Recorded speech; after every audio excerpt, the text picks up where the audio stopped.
Update po tayo sa pagdinig ng Sandigan Bayan sa kasong malversation kaugnay sa flood control projects. At may ulat on the spot si Maki Pulido. Maki?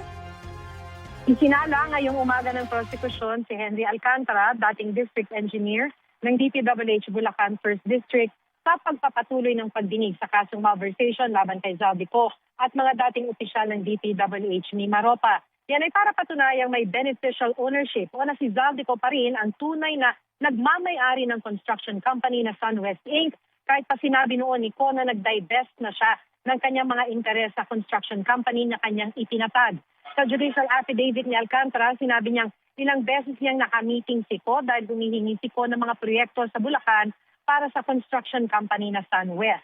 May mga meeting rin daw sa isang restaurant pero para pag-usapan ang pag-download ng pondo para sa mga proyekto pero maaaring gawing kickback.